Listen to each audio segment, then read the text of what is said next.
तर जाहीरपणे आम्ही म्हणतोय, जाहीरपणे आज पण म्हणतोय, मला या लांड्यांचं मतदानच नको, मला मतदानच नको। अरे जो वाईट नजर टाकतो माझ्या माता भगिनींवर त्याचं मतदानच नको। अरे जो आमच्या या देवस्थानच्या जागेवर वगवट बसवतो त्याचं मला मतदानच नको। अरे इथून पुढे आमदार नाही झालो तरी चालेल, पण शेवटच्या श्वासापर्यंत हिंदू धर्माच्या अस्मितेसाठी, हिंदू धर्माच्या देश धर्मासाठी आम्ही सगळेजण प्रत्येक ठिकाणी जाणार, ही जागृती करणार। अरे आमचं काम काय फक्त लाईट गटर पाणी रस्त्याचे का?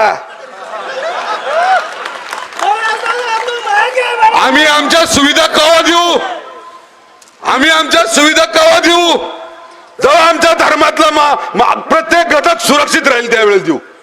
काय आदर घेणार आम्ही तुमचा? मोठे मोठे नेते अशा प्रकारचे जर विधान करायला लागल्यानंतर मुस्लिम समाज हा एकटा पडलेला नाही, त्यांच्यासोबत आम्ही स्वतः दलित समाजाचे लोक त्यांच्या पाठीशी, लक्षात घ्या।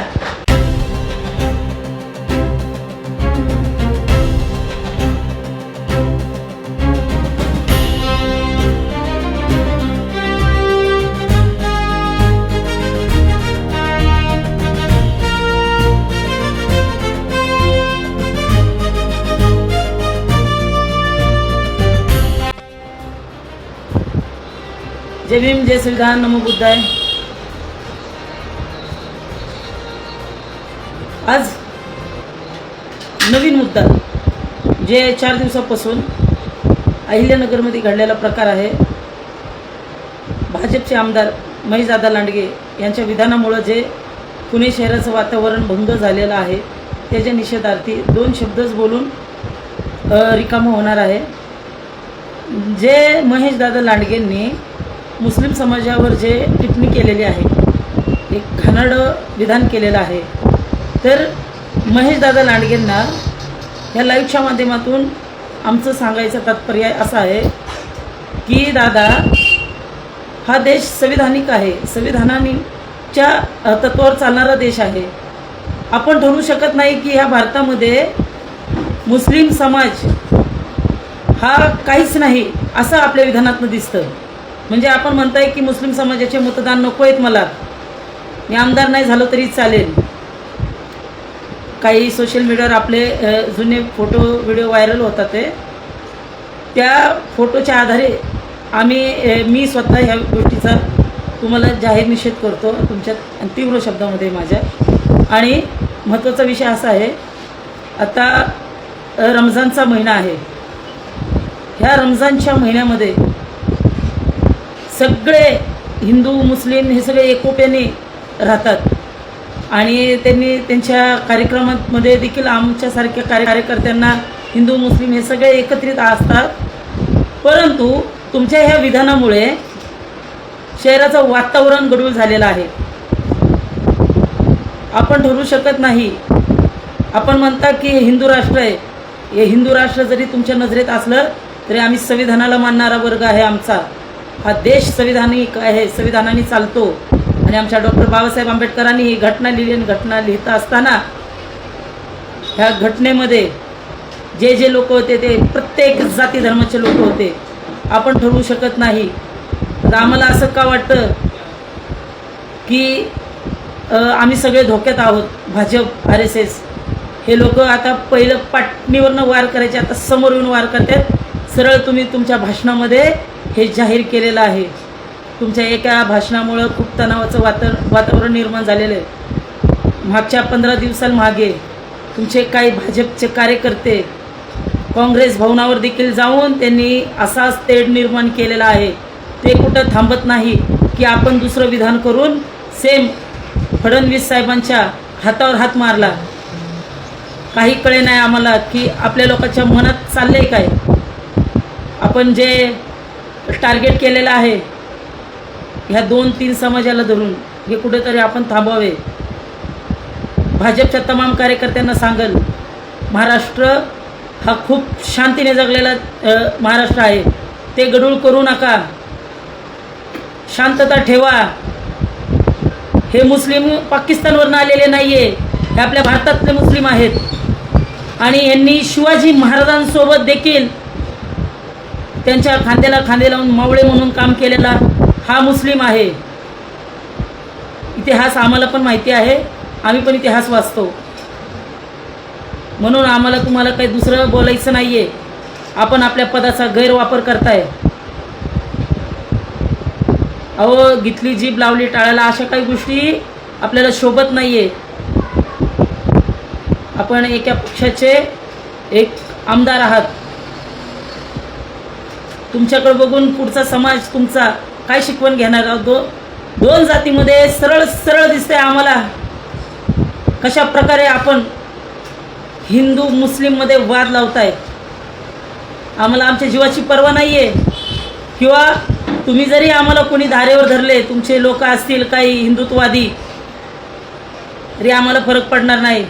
टार्गेट करणं बंद करा. लोक तुमचे आटोक्यात घ्या. काही लोक तुमचे घेतली जीभ लावली टाळाला जसं तुम्ही करताय तसंच ते लोक करत आहेत. जसं तुम्हा लोकांना तुमच्या जीवाची पर्वा नाही, तसं आम्हाला देखील आमच्या जीवाची पर्वा नाही आहे. लक्षात घ्या. अहो, कशी वागणूक देताय तुम्ही लोक, भाजपवाले, RSS वाले त्या मुस्लिम लोकांना. जसं काय ते इथले नाही आहे, परप्रांतीय आहेत, पाकिस्तानमधून आलेले, असं ट्रीट करता. त्याची पिढी ना पिढी गेलेली आहे. इथं किल्लेदार म्हणून जे किल्ले राखत होते ते मुस्लिम आहे. ते संविधानाच्या विरोधात चाललेले लोक तुम्ही, मनुवादी लोक, भान विसरलेले. आम्ही स्वतः तुमच्या लोकांचे काही इमेजेस पाहिलेले जे आता सोशल मीडियावर व्हायरल होतात. ते मोजके काही कार्यकर्ते तुमचे ज्यांनी हिंदू, मुस्लिम, दलित, सिख, ईसाई अशा लोकांना तुम्ही टार्गेट करता. अहो, ते कुठले? ते इथलेच आहेत ना. जातीवाद करणं बंद करा. काय केले काय त्या लोकांनी? तुमचं काय बिघडवलं? अहो, ज्या वेळेस वोटिंग त्यांची तुम्हाला लागते, आता तुम्ही नकार देताय. नको आहे आम्हाला तुमची वोटिंग. तुम्हाला माहिती आहे 5 वर्ष जिंकले तुम्ही, राजे झालेले आहेत. आता नको आहे तुम्हाला मतदान. वेळ भागली. आता माहिती नाही पुढच्या वेळेस तुम्ही बसताल की नाही बसताल. मोठे मोठे नेते अशा प्रकारचे जर विधान करायला लागल्यानंतर तुमच्या पक्षातल्या खालच्या नेत्यांच्या डोक्यामध्ये तर तेच भरलेले. हा मुस्लिम याला टार्गेट करा, हा मातंग याला टार्गेट करा, हा महार याला टार्गेट करा.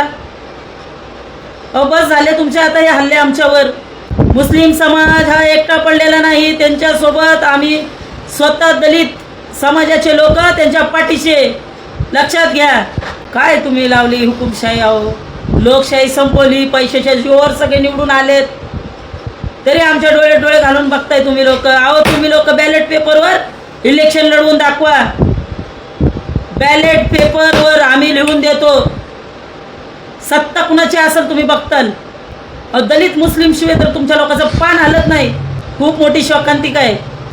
पाहायला लागलोय आम्ही ह्या 2-3 दिवसापासून जे चाललंय सोशल मीडियावर. आम्ही म्हणतोय नको आहे, नको. काय गोष्टीचं आहे ना, आम्ही गप बसलेलो आम्हाला परवडल. आम्हाला कोणाची भीती नाही आहे. काय होणार आहे याच्यामध्ये? युद्ध पेटवायचं ठरवलंय तुम्ही लोकांनी. महाराष्ट्र जे शांततेने चाललंय त्याची शांतता भंग करायचं चाललंय का तुमचं? आम्हाला सगळ्या गोष्टी माहीत आहे. तुमच्या नाकासमोर तुमच्या त्या भोसरी ह्या ठिकाणी किती अवैध धंदे चालतात आणि त्या अवैध धंद्यांमध्ये कुठल्या कुठल्या क्षेत्रातल्या मुली असतात आणि ते चालवणारा कोण आहे त्याचा अख्खा बायोडाटा आहे माझ्याकडं. लक्षात घ्या. इतके पुरावे जमा केलेले आहेत मी. अनेक कुठल्या प्रजातीच्या मुली असतील त्यांना ठेवण्याचं काम तुमच्या स्वतःच्या मतदार जिथं तुमचा मतदारसंघ आहे ना, जिथनं तुम्ही आमदार होऊन आलेत त्या ठिकाणी आहेत. जरा नजरेखालनं काढा. आम्हाला पण खूप कळतं कोणी कुठे कारवाई करतं, कोणाचे फोन कुणाला जातात. आम्हाला पण सर्व माहिती आहे. जय भीम, जय संविधान, नमो बुद्धाय.